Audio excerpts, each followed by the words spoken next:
Okay, అందరికీ నమస్కారం. నా పేరు Dhananjaya Rao. Welcome to Bharatiya study circle.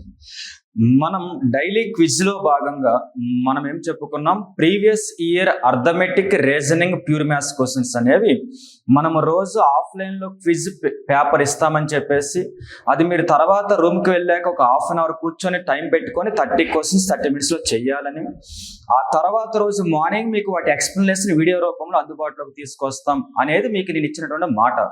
So దాంట్లో భాగంగా ఎలాగో ఆఫ్లైన్లో క్లాసులు అయితే రన్ అవుతున్నాయి, వచ్చిన అందరికీ కూడా మీ పీడిఎఫ్లు ఇచ్చేస్తాను. అనుకోకుండా 1 డే లేట్ అయింది ఈ పేపర్ ఎక్స్ప్లెనేషన్ క్విజ్ 8కి. సో క్విజ్ 8 ఎక్స్ప్లెనేషన్ స్టార్ట్ చేసేస్తున్నాం మనం. క్విజ్ 8లో భాగంగా ఫస్ట్ అర్థమెటిక్ క్వశ్చన్స్ ఉన్నాయి. ఫస్ట్ క్వశ్చన్ సింప్లిఫికేషన్ నుంచి ఉంది.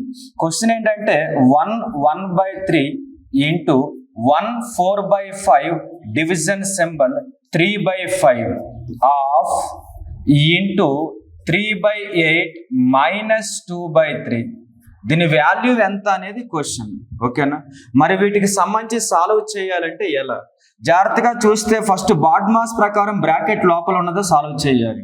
సో బ్రాకెట్ లోపల ఏముంది, అసలు ఇంటూ ఉంది, అలాగే డివిజన్ సింబల్ ఉంది. జాగ్రత్తగా చూస్తే ఇది నార్మల్ ఫ్రాక్షన్ గా మార్చుదాం. 3 1s are 3, 3కి 1 యాడ్ చేస్తే 4, 4/3 ఇంటూ 5 1s are 5, 5కి 4 యాడ్ చేస్తే 9, 9/5. డివిజన్ సింబల్ ని ఇంటూ సింబల్ గా మార్చుకుంటే 3/5 కాస్త రివర్స్ లో 5/3 అని చెప్పి నోట్ చేయాలి. ఇంటూ ఇది కాకుండా బ్రాకెట్ క్లోజ్ అయిపోయిన తర్వాత 3/8 ఉంది, మైనస్ 2/3 అని చెప్పి ఉంది. ఏమైనా క్యాన్సిల్ అయ్యి ఉంటే క్యాన్సిల్ చేయొచ్చు. 5 క్యాన్సిల్ అవుతుంది, 3 3s are 9, ఈ 3 క్యాన్సిల్ అయిపోతుంది. 4 1s are 4, 4 2s are 8, ఇంతవరకు క్యాన్సిల్ అయింది. ఇక్కడ మనకి 3/2 ఉంది, మైనస్ ఇక్కడ 2/3 అని చెప్పి ఉంది. ఇప్పుడు మనం ఎలాగో జనరల్ గానే క్రింద ఉన్న వాటికి ఎల్సిఎం చేస్తాం, 2కి 3కి కాసాగు చేయాలి. ఎప్పుడైతే రెండు వేరు వేరు నెంబర్లు ఉంటాయో వాటి మల్టిప్లికేషనే కాసాగు అవుతుంది. 2 6ని 3 టైమ్స్ క్యాన్సిల్, 3 3s are 9, 3 6ని 2 సార్లు క్యాన్సిల్, 2 2s are 4. ఓవరాల్ గా 9 మైనస్ 4 అంటే 5/6. ఇదే ఫస్ట్ క్వశ్చన్ కి ఆన్సర్. ఇలా ఫస్ట్ క్వశ్చన్ కంప్లీట్ అయిపోయింది మనకి. క్వశ్చన్ నెంబర్ 2కి వెళ్ళిపోదాం.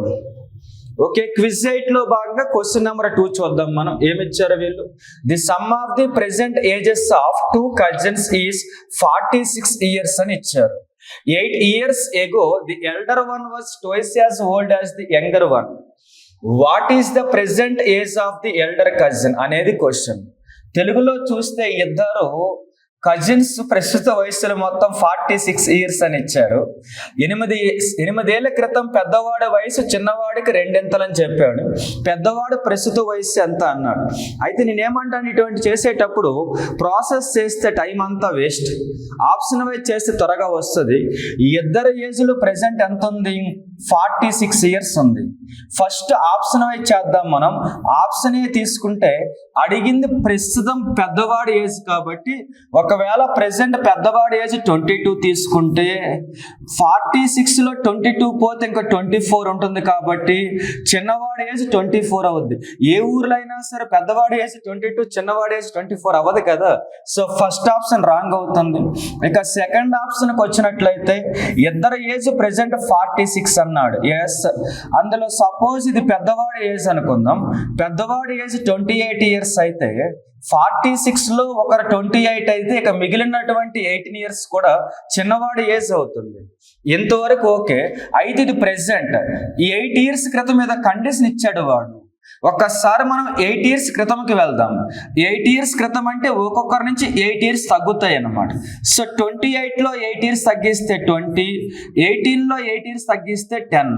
సో 8 years క్రితంకి వెళ్ళిన తర్వాత ఏం చెప్పాడు?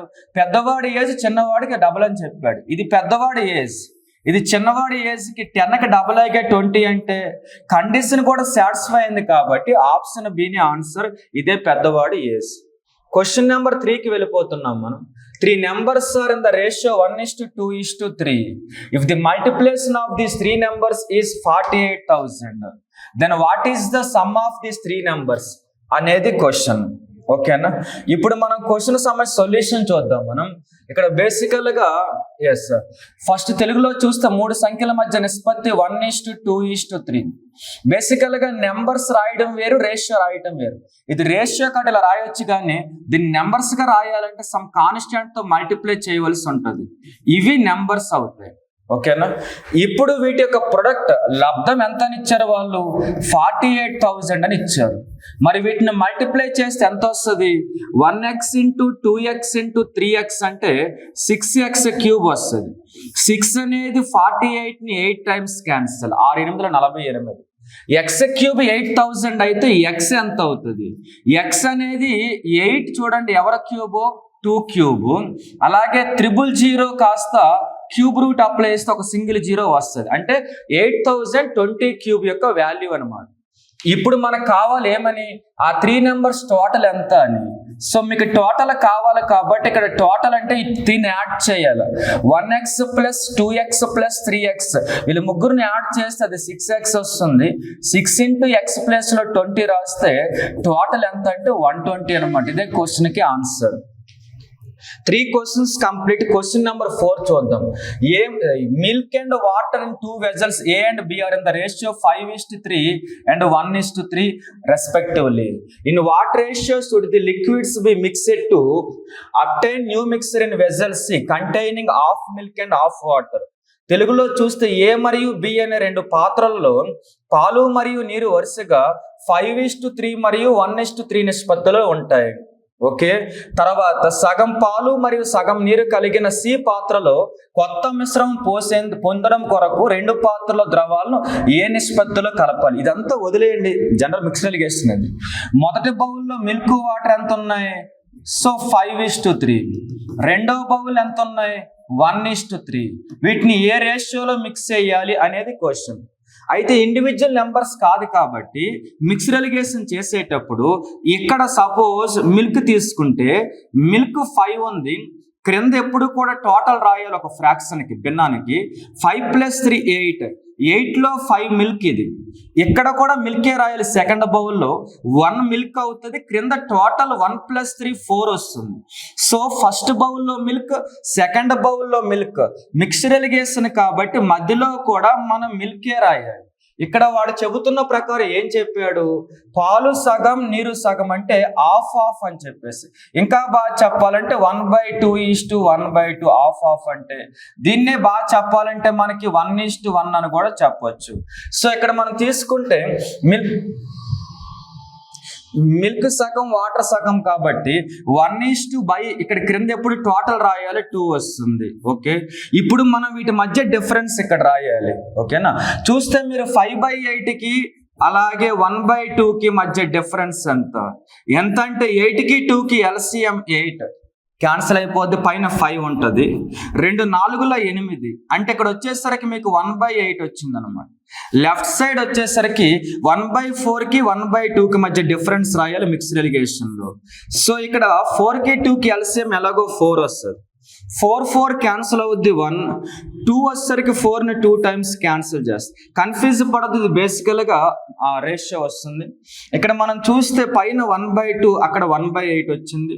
1/2 1/8 పాసిబిలిటీ లేదు కదా. ఓకే. మరి లెఫ్ట్ సైడ్ వచ్చేసరికి మనకి 1/2 వచ్చింది, 1/4 వచ్చింది, రైట్ సైడ్ 1/8 వచ్చింది. సో 1/4:1/8 కాబట్టి మనకి ఎలాగో నార్మల్గా 4 1s are 4 2s are. ఈ 2 లెఫ్ట్కి వస్తే 2:1 వస్తుంది. ఆప్షన్లో లేదు, సెర్చ్ చేసుకోండి. ఆన్సర్ 2:1.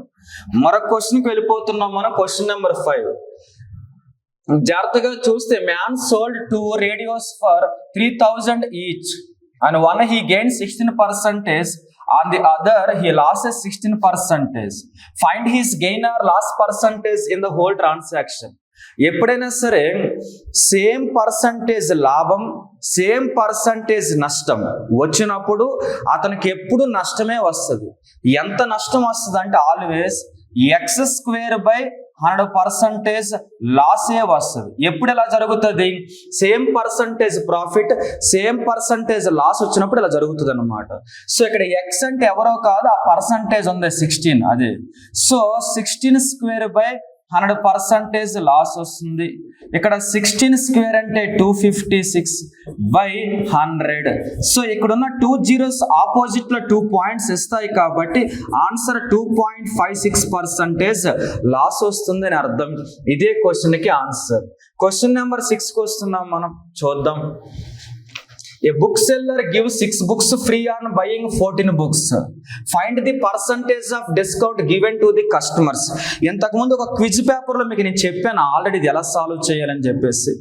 ఎప్పుడైనా సరే సరిగ్గా చూస్తే అతను 14 బుక్స్ కొంటే అతనికి 6 బుక్స్ ఫ్రీగా వస్తాయండి. ఆర్ 14 బుక్స్ అమ్మితే ఓకే ఆర్ కొనుగోలే కదా, కొంటే 6 బుక్స్ ఉచితంగా వస్తాయండి. క్రింద ఎప్పుడు టోటల్ రాయాలి. డిస్కౌంట్ అంటే పైన ఉచితంగా వచ్చేవి డిస్కౌంట్ అనమాట. ఎంత పర్సంటేజ్ అంటే ఇంటూ 100. సో 6 ఇది టోటల్ 14 + 6 అంటే 20 into 100.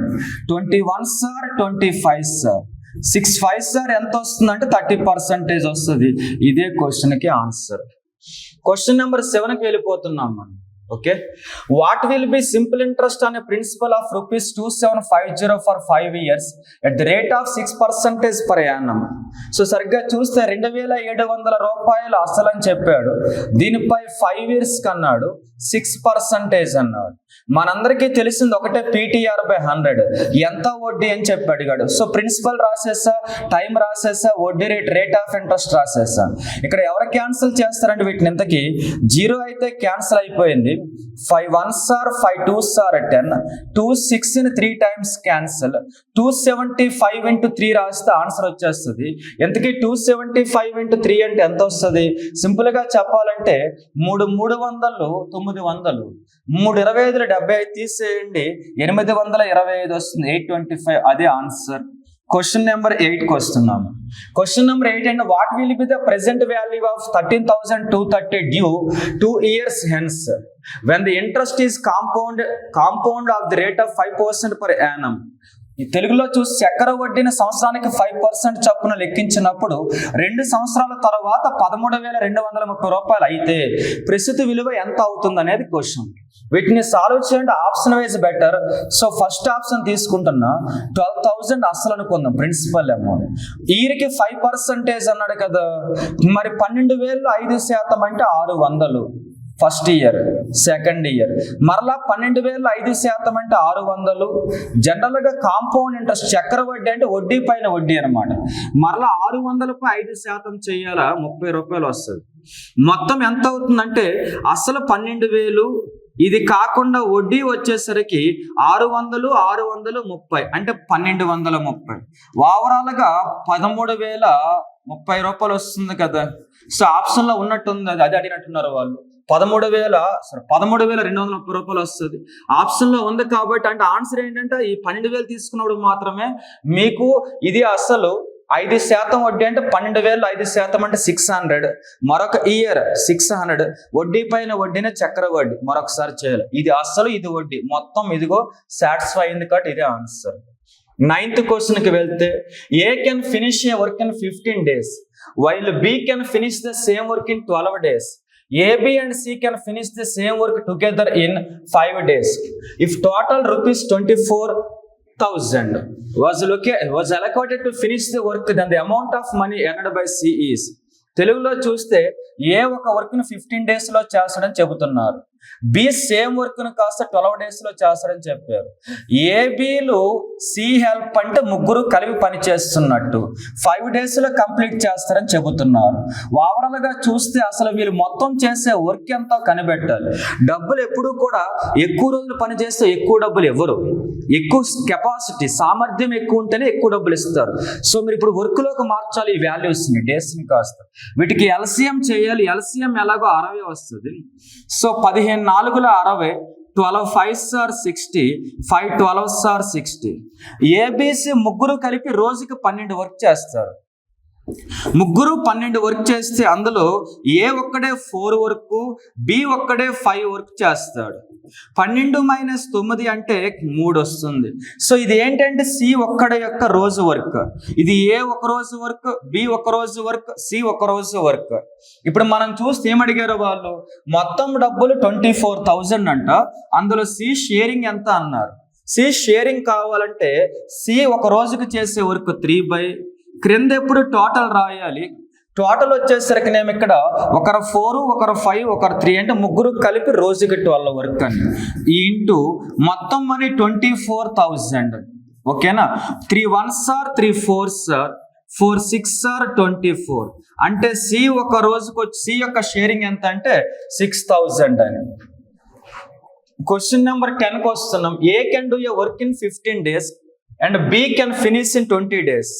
Okay, if they work on it together for 4 days, then fraction of the work left is ఏ ఒక వర్క్ ని 15 days లో చేస్తాడని, బి అదే వర్క్ ని 20 days లో చేస్తాడని ఇచ్చారు. First of all total work కనిపెడదాం. టోటల్ వర్క్ అంటే వీరిద్దరికి ఎల్సిఎం చేయాలి. ఇప్పటికే చాలా సార్లు చెప్పాము, అది 60 LCM. 15 4s are 23 sir. So వీళ్ళు ఫస్ట్ ఎన్ని డేస్ వర్క్ చేశారు? 4 days చేశారు. జనరల్ గా వీరు రోజుకి ఎంత వర్క్ చేస్తారు? ఏ 4 బి 3 ఇది ఒక రోజు వర్క్ ఇంటూ 4 days చేశారు కాబట్టి ఇంటూ 4 రాయాలి. 7 ఇది 7 into 4 అంటే 28. ఇది 4 days వర్క్ వెళ్ళింది. టోటల్ వర్క్ అయిన 60లో 28 వరకు కంప్లీట్ అయిపోతే ఇంకా 32 వరకు ఉంటుంది. సో ఇది ఎంత అంటే 32 క్రింద ఎప్పుడు టోటలే రాయాలి, 60 రాస్తారు. సో క్యాన్సిల్ చేస్తే మనకి ఎవరు క్యాన్సిల్ చేస్తున్నారు అంటే 4 క్యాన్సిల్ అవుతుంది. 4 8s are 4 8 32 4 15 60. సో 8/15 వస్తుంది. ఇదే క్వశ్చన్ ఆన్సర్. ఇక్కడికి మీకు అర్థమెటిక్ క్వశ్చన్స్ అయితే అయిపోయినాయి. సో ఇప్పుడు మనం ప్యూర్ మ్యాథ్స్ క్వశ్చన్స్కి వస్తున్నాం. 12th term of the series. ముందు ఇది ఏ సిరీస్ కనిపెట్టాలి మనం. √3 ఒకటి ఇచ్చారు, √12 ఒకటి ఇచ్చారు, √27 ఒకటి ఇచ్చారు, √48 ఒకటి ఇచ్చారు, తర్వాత డాష్ డాష్ డాష్ అని ఇచ్చారు. మనకి ఇలా కౌంట్ చేసుకుంటూ పోతే 12th టర్మ్ ఎవరు వస్తారండి. దీన్ని కొద్దిగా సింప్లిఫై చేస్తే √3 ఓకే, √12 అంటే మనందరికీ తెలిసిందే ఏమని 4√3గా రాసుకోవచ్చు. 4 3 12 కదా. ఈ 4 3 12లో 4 బయటకు వస్తే 2 అవుతుంది, 2√3 అవుతుంది. అలాగే 27లో కూడా 9 3 27, 9 బయటకు వస్తే 3గా మారిపోద్ది, రూట్ అండర్లో 3 ఉంటుంది. ఇక్కడ వచ్చేసరికి మనకి ఇక్కడ కూడా సేమ్ అంతే, 16 3 48, 4√3 అంటే డాష్ డాష్ డాష్. మొదటిదేమో √3, రెండోది 2√3, మూడవది 3√3, నాలుగవది 4√3. వాడు అడుగుతున్నాడు 12వ పదం ఎంత అని. మరి యాజ్ ఇట్ ఈజ్ గా ఫస్ట్ సెకండ్ అది అయినప్పుడు 12వది ఏమవుద్ది 12th√3 అవుతుంది. అని చేయాల్సిన పని లేదు కదా. సో అదే answer. Next question. The 18th term of the sequence 5 2 ఏమిచ్చారు వాళ్ళు 5 2 -1 -4 -7 డాష్ డాష్ డాష్ అని ఇచ్చారు. శ్రేణిలో 5, 2, -1, -4, -7 18వ పదం అడిగారు. ముందుది ఏ శ్రేణి ఎంతకి? వీటి మధ్య డిఫరెన్స్ 3 ఉంది. ఓకే, వీటి మధ్య కూడా డిఫరెన్స్ 3నే ఉంది. సేమ్ డిఫరెన్స్ ఉంటే ఇది అర్థమెటిక్ ప్రోగ్రెస్ అని. ఓకే, అర్థమెటిక్ ప్రోగ్రెస్ అని. మరి అర్థమెటిక్ ప్రోగ్రెస్ లో మనకి ఏం టర్మ్ కావాలా? 18th టర్మ్ కావాలి. సో టర్మ్ పదం కనిపెట్టాలంటే అర్థమెటిక్ ప్రోగ్రెస్ ఏముంటది? a + n - 1 × d ఉంటుంది. ఇది చేసి టర్మ్ పదం వచ్చేస్తుంది. ఇక్కడ మనకి ఇది 18వ పదం కావాలి కాబట్టి 18 రాస్తాం. ఏ అంటే మొదటి పదం 5 + n అంటే 18వ పదం 18 - 1, d అంటే డిఫరెన్స్ వచ్చేసరికి 3 వచ్చిందనమాట. ఓకే కదా. ఇప్పుడు మనం చూస్తే బేసికల్ గా డిఫరెన్స్ ఇక్కడ ఒక ఈక్వేషన్ ఉంటుంది. డిఫరెన్స్ ఎప్పుడు కూడా సెకండ్ మైనస్ ఫస్ట్ రాయాలండి, ఇది ఒకటి మర్చిపోకూడదు. సో సెకండ్ అంటే ఇక్కడ 2, ఫస్ట్ అంటే 5 అంటే డిఫరెన్స్ -3 అన్నమాట. ఇక్కడ అదే రాస్తున్నా నేను. ఇప్పుడు మనం మల్టిప్లై చేయాలి కదా. 5 + 18 - 1 అంటే 17, 17 3s are 51 కానీ -51. సో -51 + 5 అంటే ఎంత వస్తుంది? మనకు వచ్చేసరికి మైనస్లోనే వస్తుంది కాబట్టి -46 వస్తుంది. అదే answer. Next question. A bag contains 6 red, 4 blue balls. 2 balls were taken one after the other without replacement. What is the probability that they are different colors? ఒక సంచిలో 7 ఎరుపు మరియు 4 నీలి బంతులు ఉన్నాయి. 2 బంతులు తిరిగి వేయకుండా ఒకదాని తర్వాత ఒకటి తీసివేయబడ్డాయి. అవి వేరు వేరు రంగుల్లో ఉండే సంభావ్యత ఎంత? ఎప్పుడైనా ప్రాబబిలిటీ అనగానే మీకు ప్రతి క్విజ్లో చెబుతూనే వస్తున్నా, క్రింద ఎప్పుడు టోటల్ అవుట్కమ్స్ మొత్తం అవకాశాలు రాయాలి, పైన ఎప్పుడు ఫేవరబుల్ అవుట్కమ్స్ రాయాలి, అనుకూల అవకాశాలు రాయాలి. క్రింద టోటల్ అంటారా, ఇవి ఒక 7 రెడ్ కలర్లో ఉన్నాయి, 4 బ్లూ కలర్లో ఉన్నాయి, టోటల్ 11 అవి. కానీ క్వశ్చన్లో చెప్పాడు 2 బాల్స్ తీయమని చెప్పి. ఎప్పుడైనా సరే 2 బాల్స్ సెలెక్ట్ చేయమంటే, ఎంపిక చేయమంటే కన్ఫామ్గా మనం ఏం చేయాల్సి ఉంటుంది, ఎన్సీఆర్ రాయాల్సి ఉంటుంది. సో 11C2 రాస్తాం మనం. అలాగే నెక్స్ట్ వన్, ఇందులో డిఫరెంట్ కలర్స్ అన్నారు. రెడ్ కలర్స్ 7 ఉన్నాయి, అందులో ఒక బాల్ తీసుకుంటే, బ్లూ కలర్స్ 4 ఉన్నాయి, అందులో ఒక బాల్ తీసుకుంటాం. సో ఇదొక బాల్, డిఫరెంట్ కలర్సే కదా, అందుకే పైన అనుకూల అవకాశాలు అలా రాస్తాం. 7C1 అంటే 7, 4C1 అంటే 4 డివైడ్ బై 11C2 అంటే 11ని 2 స్టెప్స్ బ్యాక్ రాయాలి, 11 into 10 డివైడ్ బై 2 into 1 రాయాలి. ఇక్కడ ఏమైనా క్యాన్సిల్ అవుతున్నాయంటే 2 5s are 10, ఇంకేం క్యాన్సిల్ అవ్వట్లా. పైన 7 4ల 28, క్రింద 11 5ల 55.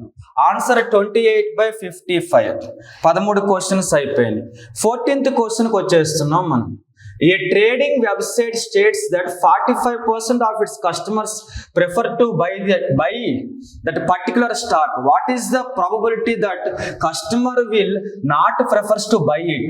ఒక ట్రేడింగ్ వెబ్సైట్ దాని వినియోగంలో 45% వచ్చేసరికినేమో నిర్దిష్ట స్టాక్ను కొనుగోలు చేయడానికి ఇష్టపడతారని పేర్కొంది. వినియోగదారుడు స్టాక్ను కొనుగోలు చేయడానికి ఇష్టపడని సంభావ్యత ఎంత అనేది క్వశ్చన్. బేసికల్గా ఇది పాజిటివ్, ఇష్టపడతారనేది పాజిటివ్ని P(E) అని రాయొచ్చు ప్రాబబిలిటీలో. 45% అంటే పైన 45% అంటే క్రింద ఎప్పుడు 100 రాయాలి. సో ఇది వచ్చేసరికి ఇంకా బాగా చెప్పాలంటే 0.45 అని కూడా రాయొచ్చు. ఇది ప్రాబబిలిటీ. మనందరికీ తెలిసిందే, మనం చాలా క్విజ్లో చెప్పాం, P(E) ప్లస్ P(E)'. ఒక పాజిటివ్ ఒక నెగిటివ్ కలిపితే 1 వస్తుందని చెప్పారు. పాజిటివ్ ప్లేస్లో 0.45 రాస్తాం మనం. P(E) మనకు కావాలి equals to 1. P(E) equals to 1. ఈ ప్లస్ 0.45 రైట్కి పోతే -0.45 వస్తుంది. ఫైనల్గా ఆన్సర్ ఎంత అంటే 0.55. అదే క్వశ్చన్కి answer. Okay, next one, question number 15. From a pack of 52 cards, all the diamonds removed from remaining cards. A card is drawn at random. Find the probability that the card drawn is a face card. 52 ఇంగ్లీష్లో diamond అని రాసి తెలుగులో club cards అని type చేస్తామా? Okay, జాగ్రత్తగా చూడండి, ఏదైనా ఒకటే ఆన్సర్ వస్తుంది.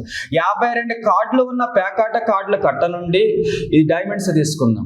డైమండ్ కార్డులు తీసివేయబడ్డాయి, మిగిలిన కార్డుల నుండి ఒక కార్డు తీసివేస్తే, ఓకే, ముఖం ఉన్న కార్డు రావడానికి సంభావ్యత ఎంత?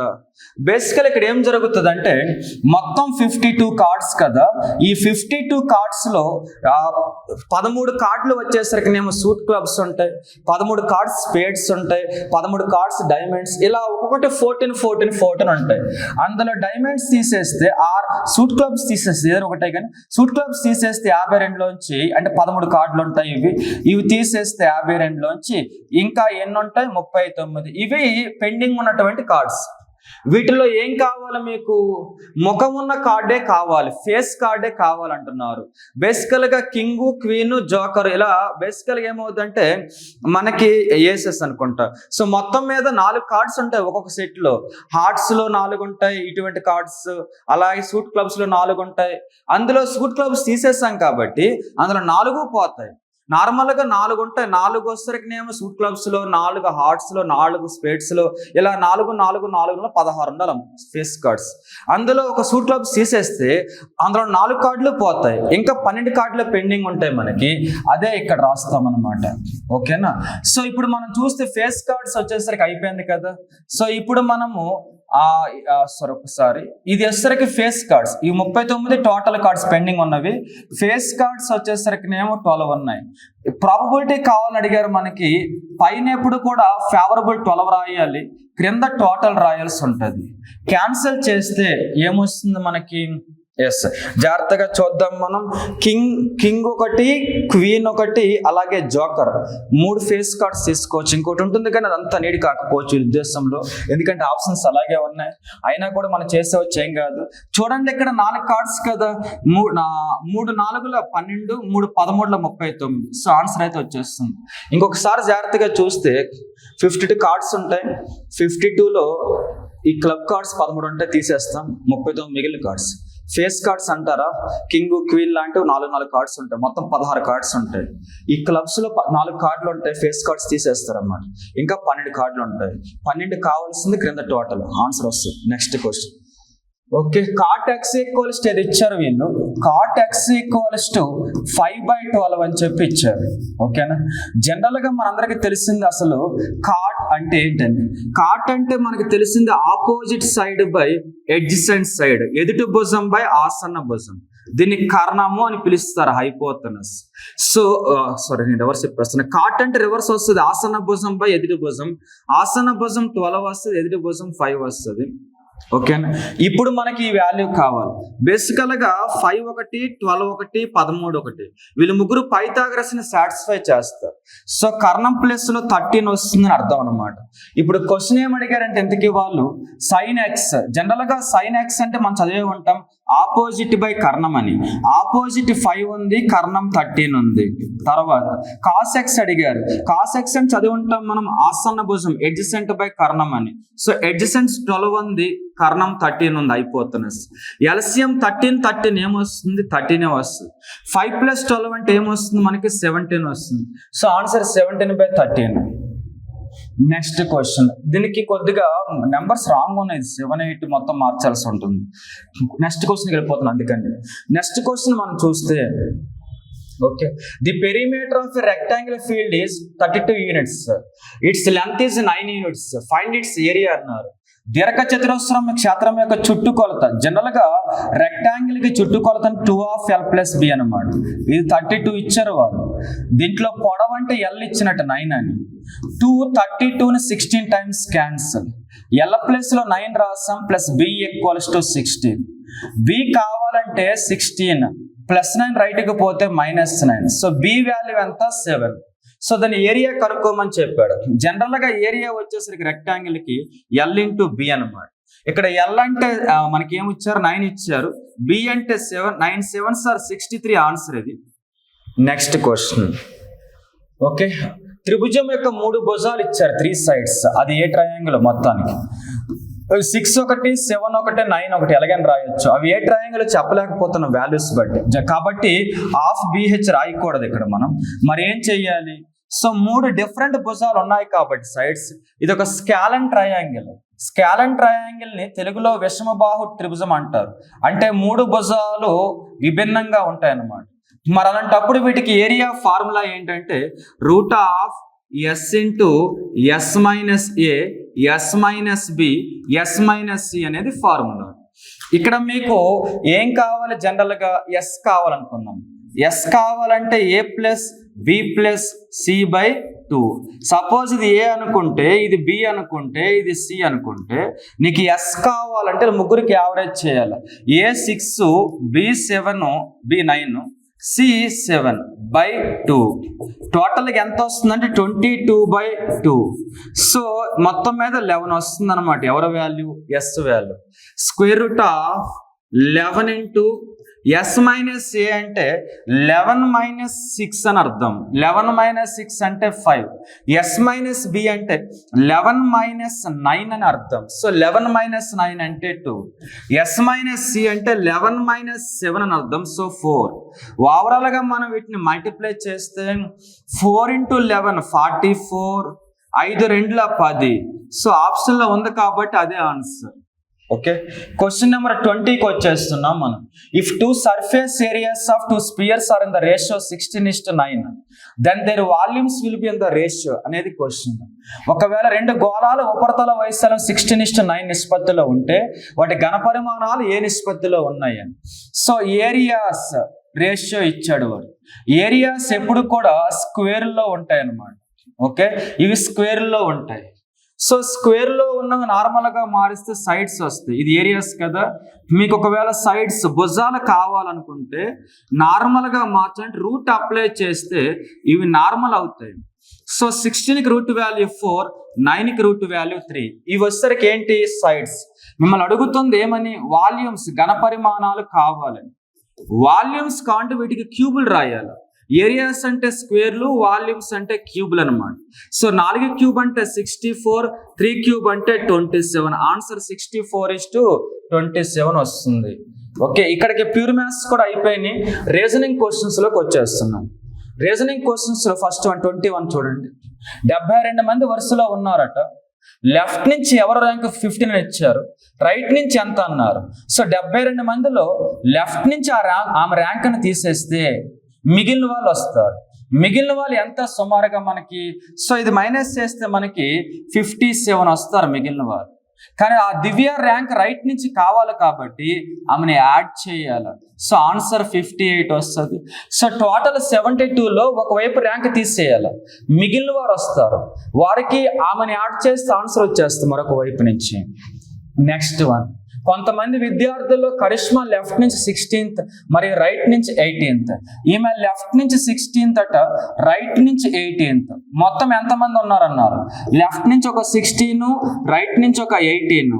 టోటల్ యాడ్ చేస్తే మీకు 34 వస్తారు. కరిష్మా రెండింటిలో ఉంది కాబట్టి ఒకసారి తీసేయాల్సి వస్తుంది. సో ఆన్సర్ 33 వస్తుంది అనమాట. Next one 23. Q lies to the east of P, R lies to the north of P, S lies to the north of. ఇదంతా పక్కన పెట్టి రాసేస్తాను చూడండి. Q అనేది Pకి తూర్పు వైపున ఉంది. మీకు ఎప్పటికీ ఎన్నోసార్లు చెప్పాను క్విజ్లో భాగంగా. దీనికి ముందు ఇది నార్త్ అని, ఇది సౌత్ అని, ఇది ఈస్ట్ అని, ఇది వెస్ట్ అని. వీటిని వచ్చేసరికి corner north west, north east, south west అని. తెలుగులో దీన్ని వాయువ్యం అని, దీన్ని ఈశాన్యం అని, దీన్ని నైరుతి అని, దీని వస్తారు నైరుతి అని, దీన్ని ఆగ్నేయం అని పిలుస్తారు తెలుగులో.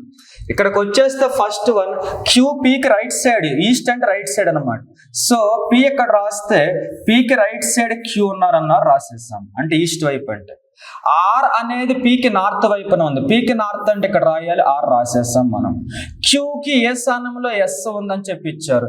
ఏ స్థానం అంటే మనకు తెలుసు ఎటువైపు అని చెప్పి. సో ఇది క్యూ కదా, క్యూకి వచ్చేసరికినేమో ఇంతకి ఎటువైపు, ఎంతకి S lies to north east of, S ఇటువైపు అనమాట నార్త్ ఈస్ట్ అంటే.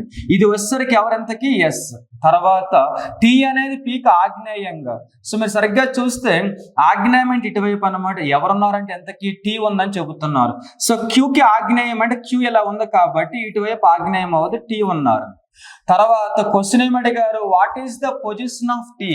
టీ పొజిషన్ ఇటువైపు ఉందని ఎవరి నుంచి? ఎస్ నుంచి చూస్తే. సో మీరు సరిగ్గా చూస్తే ఎస్ పైన ఉన్నారు కదా. క్వశ్చన్ ఇదేనా? క్యూ అనేది పీకి తూర్పు వైపున, సో పీకి తూర్పు వైపున క్యూ రాసేస్తాం. ఆర్ అనేది పీకి ఉత్తరమున ఉంది రాసేస్తాం. క్యూకి ఏ స్థానంలో ఎస్ ఉంది. సో ఏ స్థానం అంటే మనకు తెలిసింది నార్త్ ఈస్టే కదా, అది నార్త్ వెస్ట్ కాదు కదా. So S is lies to the north east of Q. సో క్యూకి ఏ స్థానంలో ఎస్ ఉంది, ఏ స్థానం అంటే రాసేస్తాం. టీ అనేది పీకి ఆగ్నేయంగా ఉంది. సో టీ వచ్చేసరికి ఎవరికి ఆగ్నేయంగా ఉంది? పీకి ఆగ్నేయంగా ఉందా? క్యూ కనుక్కున్నాం మనం. సో తర్వాత చూస్తే సరిగ్గా చూడండి, టీ వచ్చేసరికి పీక్ ఆగ్నేయంగా ఉంది. సో పీక్ ఆగ్నేయం అంటే ఇటువైపు ఇక్కడ రాయాల్సి ఉంటుంది ఎవరిని? టీని. మరియు క్యూకి నైరుతి అంటే ఇటువైపు అనమాట. సో ఇది టీ వచ్చేసరికి పీక్ ఆగ్నేయంగా, క్యూకి నైరుతిగా ఉందని అర్థం అనమాట. క్వశ్చన్ ఏం అడిగారంటే ఎస్కి సంబంధించి టీ యొక్క స్థానం ఏంటని. ఎస్ ఎక్కడ ఉన్నారు, టీ ఎక్కడ ఉన్నారు అంటే ఇది ఏ డైరెక్షన్ అవుతుంది? సౌత్ వెస్ట్ అవుతుంది. సో ఆన్సర్ సౌత్ వెస్ట్ అనమాట. Okay, next question number 24. All bags are rubbers. So ఇవి బ్యాగ్స్ అయితే బ్యాగ్స్ అన్ని కూడా రబ్బర్స్ అని ఇచ్చారు. Some rubbers are chains, rubbers లో కొన్ని చైన్స్ అని ఇచ్చారు.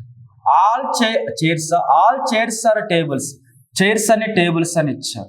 క్వశ్చన్ ఏంటంటే కొన్ని రబ్బర్ల సంచులు అంటున్నారు. రబ్బర్లో కొన్ని ఏమవుతున్నాయి మనకి? బ్యాగ్స్ అవుతున్నాయి. కొన్ని రబ్బర్లో కుర్చీలు అంటున్నారు. రబ్బర్లో కొన్ని చైర్స్ అవుతున్నాయి. అన్ని కుర్చీలు బలలు అన్నారు. కుర్చీలన్నీ కూడా టేబుల్లో ఉన్నాయి. సో ఆల్ కన్క్లూజన్స్ ఫాలోస్ అన్నమాట. Next one statements. All Rs are Ps. So ఇవి ఆర్లన్నీ కూడా పీలు అని చెప్పి ఇచ్చారు. ఆల్ పీస్ ఆర్ జేస్, పీలన్నీ కూడా జేలు అని ఇచ్చారు. కన్క్లూజన్ ఆల్ పిఆర్ జే, పీలన్నీ జేలో ఉన్నాయి. ఆల్ జేఆర్ పి, జేలన్నీ దేంట్లో లేవు.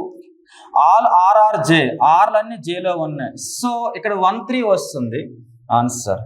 Next one, Jack travel 30 minutes towards the south. మీకు ఇంతకు ముందే చెప్పాను సౌత్ నార్త్ కి సంబంధించి.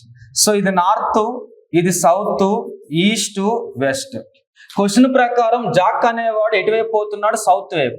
ఇక్కడ ఉన్నాడు అనుకుందాం, సౌత్ అంటే క్రిందకే కదా, 30 minutes పోతున్నాడు. దెన్ టర్న్స్ రైట్, క్రిందకి వెళ్ళేవాడికి రైట్ ఇటువైపు వచ్చేస్తుంది అనమాట. ఓకేనా, ఇటువైపు వస్తుంది. సో ఇది రైట్. ఎంత నడిచాడంట? 40 minutes నడిచాడు, ట్రావెల్ చేశాడంట. ఇప్పుడు జాక్ స్టార్టింగ్ ప్లేస్ నుంచి దూరం ఎంత షార్టెస్ట్, ఇది ఎంత అడిగాడు. రైట్ యాంగిల్ ట్రయాంగిల్ లంబకోణ త్రిభుజం కూడా పైథాగరస్ అప్లై చేయాలి. జనరల్ గా 3కి 4కి 5కి ఫ్రెండ్షిప్ ఉంటుంది. 30-40 వస్తే మీరు కష్టపడి చేసిన 50 వస్తుంది. అదే ఆన్సర్ కూడా. ఓకేనా. నెక్స్ట్ 27. ఎస్, కోడ్ లాంగ్వేజ్ లో ఏమని ఇచ్చారు వాళ్ళు? ఫార్ములా 1. ఓకే, ఫార్ములా 1 రేసర్ కి కోడ్ ఏమని ఇచ్చారంటే 482 అని ఇచ్చారు వాళ్ళు. తర్వాత good is 1. So good is 1కు వచ్చేసరికినేమో ఇక్కడ 253 అని ఇచ్చారు. Rose is pink. Okay, rose is pink కి వచ్చేసరికి వాళ్ళు 983 అని ఇచ్చారు.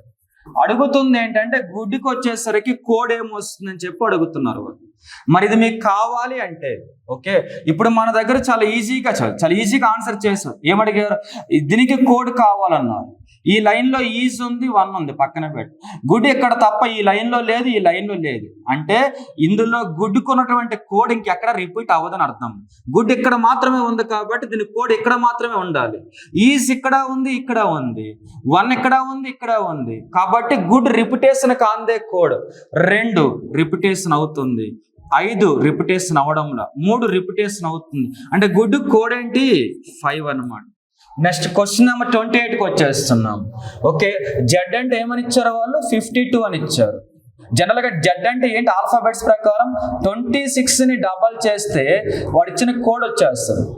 మరి అలాంటప్పుడు బ్యాట్ కి కోడ్ ఏంటని చెప్పేసి BAT. జనరల్ గా బ్యాట్ అంటే B అంటే ఎంత? 2, A అంటే 1, T అంటే 20, మొత్తం 23 కదా ఇది. దీన్ని డబల్ చేస్తే ఆన్సర్ వచ్చేస్తుంది 46. సో ఇది ఏంటంటే ఇచ్చినటువంటి వర్డ్ కి నెంబర్ డబల్ ఉంటుంది అనమాట. అదే డబల్ చేస్తాం మనం. Question number 29. సరిగ్గా చూడండి, ఈక్వేషన్ ఇచ్చారు. E less than T equals to D less than or equals to Q greater than Z equals to Q అని పక్కన పెడితే బేసికల్ మార్చాలి. Anyway, T less than G, ఇక్కడ G లేదు. Z less than greater than G లేదు. So neither one nor two, both are wrong with other content ఇచ్చేసారు అనమాట. Next one, A greater than B less than or equals to C, P less than Q greater than or equals to A, B less than or equals to P అన్నాడు. B ఎక్కడ ఉంది, P ఎక్కడ ఉంది? ఓకేనా.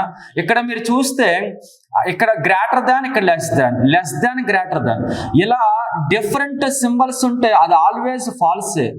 C less than Q, C ఎక్కడ ఉంది, Q ఎక్కడ ఉంది? ఇక్కడ ఉన్న సింబల్స్ బోత్ ఆర్ డిఫరెంట్ కాబట్టి ఇది కూడా neither one nor two. ఇక్కడికి మనకి క్విజ్ 8th పేపర్ కూడా అయిపోయింది అనమాట.